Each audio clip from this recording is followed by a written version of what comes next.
Discotheek de Ponderosa in Dokkum is en bloot voor eerst dicht. Troch 12 jochpartijen in de nacht van sneun op Strijn op de stritten in de buurt van de discotheek zocht de eigenaar dags op het stuit geen oren uitwij meer als een afkoelingsperiode. Het is met name zo dat het personeel hun net meer veilig vielen. En dan zeg je op een gegeven moment, ja jongens, nu moet er echt wat gebeuren. Want dat kan het. Ze zijn respectloos. Als we die omdraait, wordt het ze niet hollen onsmieten of doe krijg streeuwen in de reg.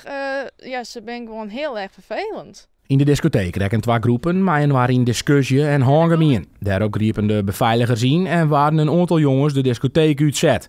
Maar de jongerijen bleven hingen om de oranje wal heen en de groep waard hield die grutter. Ja, ze wachten denk ik gewoon op de geen wedstrijd ze eruit zet binnen. En die komen op den duur boeten en dan? Dan krijgt de eerste beste die door krijgt een kapstoot. Vervolgens wordt de hele groep belaagd. Nou, dan lezen ze maar zijn achter op groen. Uiteindelijk bestie de groep die te 8 opwachten uit haast 50 jongeren en sloeg dus de spreekwoordelijke vlammen in de pan.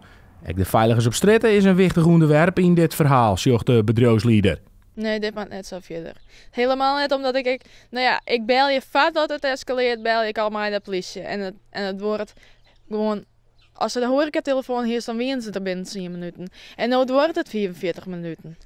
Ja, en dan is het al escaleerd. De rekken een paar jongeren licht verwoenen. De Ponderosa bloot in elk geval ont na de bouwvak dicht.